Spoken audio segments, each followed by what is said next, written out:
जानिए रूकइए प्रकाश, मिटे अंधियारे ज्ञान दे गुरु नाम है ताश। गुरुर ब्रह्मा गुरुर विष्णु गुरुर्देवो महेश्वरा, गुरुर साक्षात परम ब्रह्म तस्मै श्री गुरुदेव नमः। ध्यान मूलम गुरु मूर्ति पूजा मूलम गुरुपदम, मंत्र मूलम गुरु वाक्यम मोक्ष मूलम गुरु कृपा। ओम। तन तन श्री गुरु ग्रंथ साहब जी की पावन हजूरी में श्री ठाकुरदास जी के दरबार में हाजिरियां भर रही बापू जी की लाडली और प्यारी साथ संगत जी, बड़े भाग्यशाली हैं आप कि आप बापू श्रद्धाराम जी महाराज जी का पावन बरसी समागम मना रहे हैं।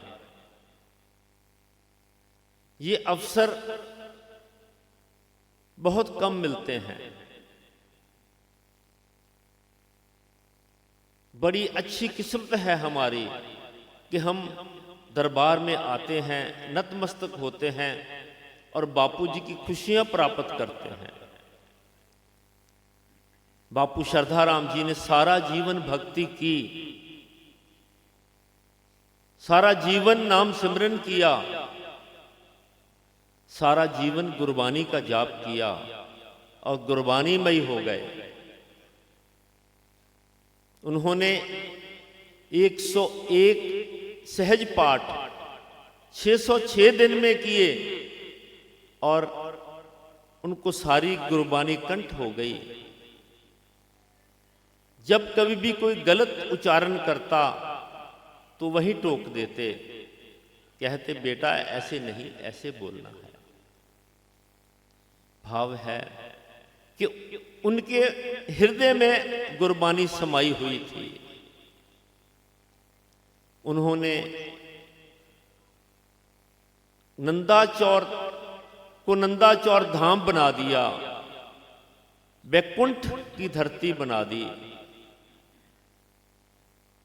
पंडित ओम नारायण दत्त जी महाराज जी का ये पावन दरबार, जिसकी रज माथे से लगाने से हमारा भाग्य उदय हो जाता है, हमें जन्म मरण से छुटकारा मिल जाता है, ऐसा ये पावन दरबार। यहां बापू श्रद्धाराम जी ने सारा जीवन भक्ति की, एक लंबा अरसा दरबार की सेवा की, संगत की सेवा की, बड़ा त्याग किया, वहां का अन्न जल तक ग्रहण नहीं किया,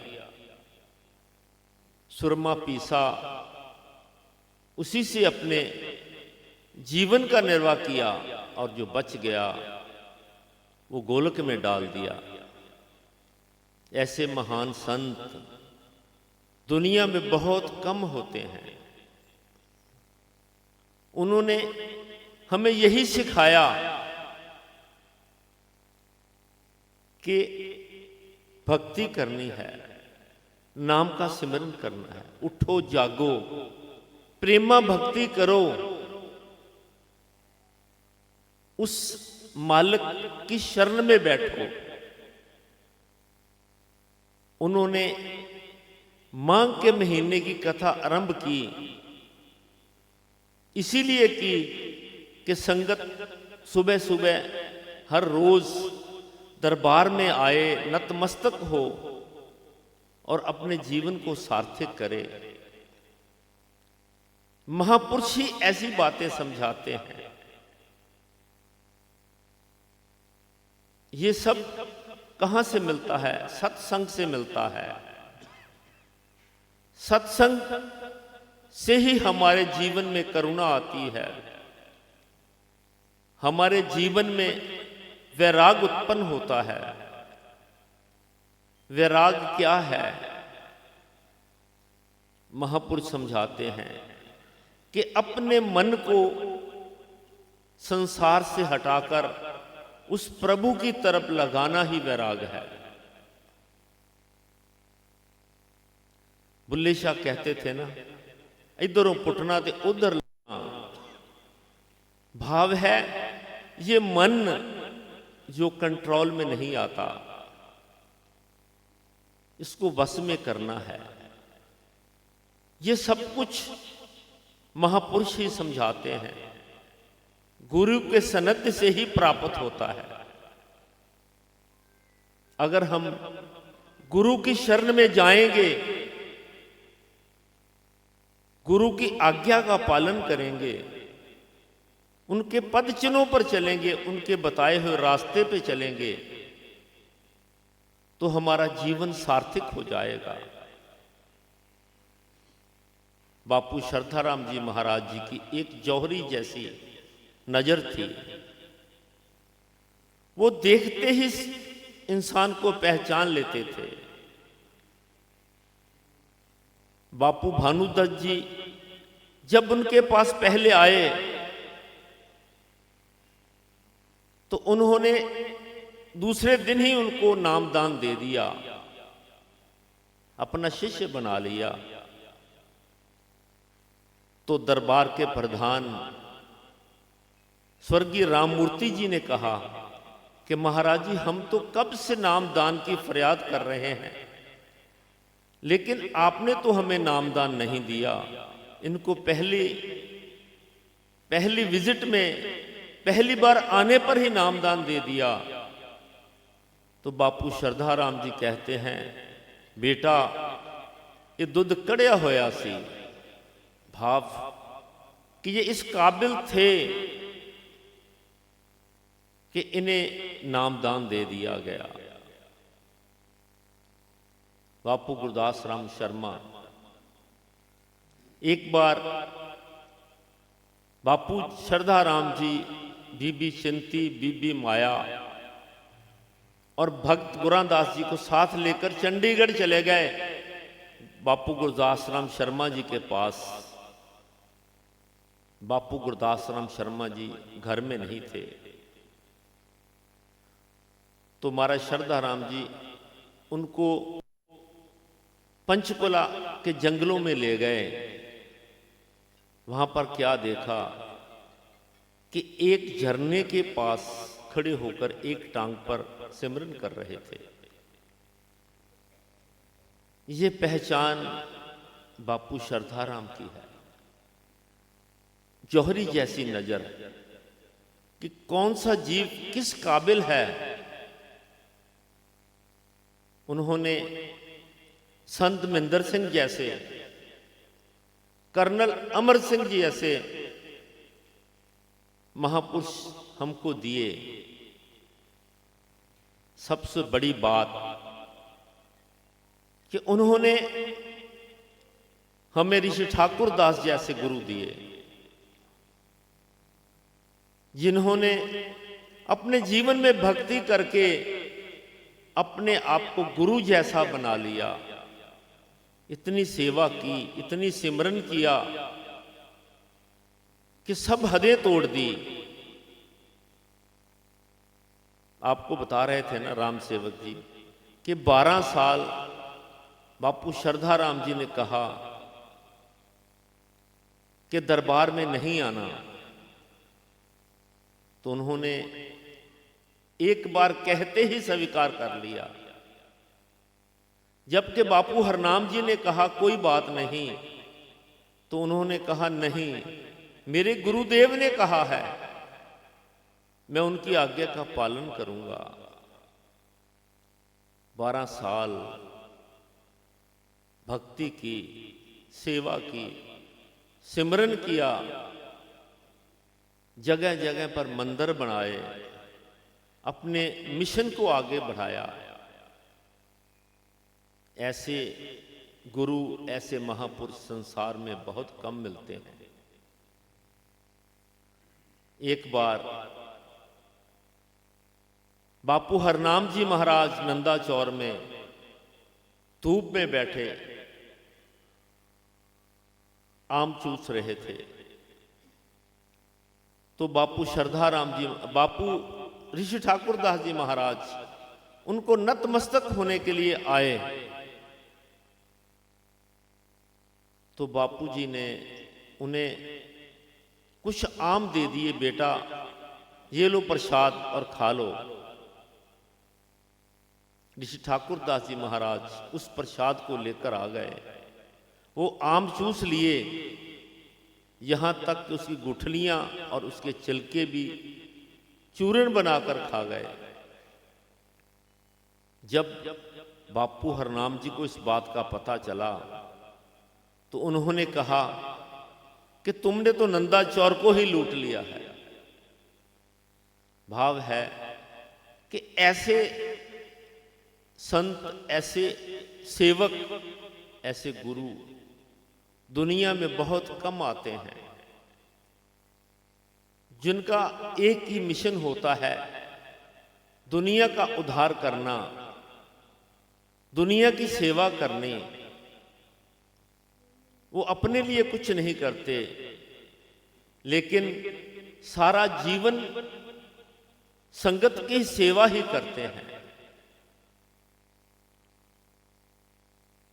बापू हरनाम जी ने तो उनने ये भी वरदान दे दिया कि जैसा गुरु वैसा चेला, कि तुम अपने गुरु के बराबर हो गए हो। बापू श्रद्धाराम जी ने भी दुनिया का बहुत उद्धार किया, ऐसे ही ऋषि ठाकुर दास जी ने भी सारा जीवन दुनिया का उद्धार ही किया।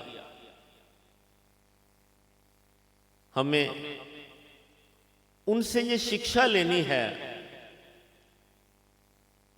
उनसे शिक्षा लेकर उस शिक्षा के अनुसार ही जीवन में चलना है, ताकि हमारे जीवन का उद्धार हो जाए,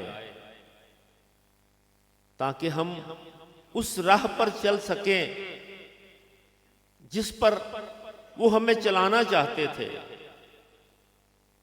अगर हम उनकी शिक्षा पर चलेंगे तो हमारा जीवन सार्थक हो जाएगा, हमारे जीवन में वो कमी नहीं रहेगी। इसीलिए महापुरुष समझाते हैं कि हमें अपने बच्चों को बचपन से ही इस राह पर लगाना है। शिक्षा के साथ साथ कुछ रूहानियत की शिक्षा भी देनी है, ताकि वो बड़े होकर उन्हें ये पता चल सके कि हम किस जड़ से जुड़े हुए हैं, हमारे महापुरुष कौन हैं, हमारी पुरातन परंपरा क्या है। क्योंकि आजकल वेस्टर्न कल्चर है, बच्चे सब कुछ भूलते जा रहे हैं।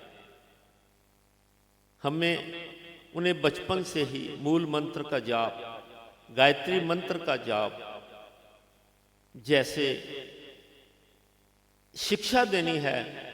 घर में ऐसा वातावरण बना के रखना है, सुबह शाम आरती करो, बच्चों को साथ बिठाओ, सुबह शाम भजन करो, बच्चों को साथ बिठाओ, ताकि वो इस राह पर चल सकें, उन्हें कुछ इस बारे ज्ञान हो सके। हमें बापू श्रद्धाराम जी के बताए हुए रास्ते पर चलना है। उन्होंने हमें यही बताया कि सिमरन करना है, सेवा करनी है और संकीर्तन करना है। उन्होंने ये बताया कि अपना जीवन शबरी जैसे बनाना है, किसी को शो अप नहीं करना, किसी को बताना नहीं, कोई प्रचार नहीं करना, बस अंतर्मन होकर, अंतर ध्यान होकर उस प्रभु के नाम का सिमरन करते जाओ, बेड़ा पार हो जाएगा। ज्यादा से ज्यादा समय सिमरन में लगाना है। जिस समय भी समय मिले सुबह मिले, शाम को मिले, रात को मिले, कोशिश करनी है कि एक समय एक स्थान पर बैठकर सिमरन करना है, ताकि मन बहुत जल्दी एकाग्र हो जाता है। आजकल नामदान तो बहुत सी संगत ने लिया हुआ है, लेकिन सिमरन बहुत कम करते हैं। जैसे पहले जो भाई साहब संकीर्तन कर रहे थे, वो बता रहे थे ना कि 24,000 श्वास हम एक दिन में लेते हैं, 24 घंटे में उसका दसवंध निकालना है, 2 घंटे 40 मिनट बनता है, जो कि रोज सिमरन करना चाहिए। लेकिन 2 घंटे 40 मिनट ना सही, 2.5 घंटे सही, 2.5 घंटे नहीं, 2 घंटे ही सही, 1 घंटा सुबह 1 घंटा शाम को हम अगर सिमरन पर बैठे तो हमारा बेड़ा पार हो जाएगा। एक यही माध्यम है इस भव सागर को पार करने का, और कोई माध्यम नहीं है। इसीलिए महापुरुष समझाते हैं, ज्यादा से ज्यादा सिमरन करो और अपने जीवन को सार्थक करो। मैं बापू श्रद्धाराम जी महाराज से, ऋषि ठाकुरदास जी महाराज से ये प्रार्थना करता हूं कि सारी संगत को सद्बुद्धि दें, शक्ति दें, ताकि वो उनके बताए हुए राह पर चलकर अपने जीवन को सार्थक कर सके। आओ अरदास करें। औखी घाटी बिखरा पैंडा, मेरे अंग संग होए सहाय गुरु, सब संगत मिल अरदास करो, मेरे मनो न विसरे वाहे गुरु। सब संगत मिल अरदास करो, मेरे मनो न विसरे वाहे गुरु। ओम बापू नंदा चौर वालिया आपकी सदा ही जय। बापू श्रद्धाराम जी महाराज आपकी सदा ही जय। ऋषि ठाकुरदास जी महाराज आपकी सदा ही जय। उच्चिया मंदिरां वाले बापू जी आपकी सदा ही जय। सब संतन की जय, सब संगत की जय।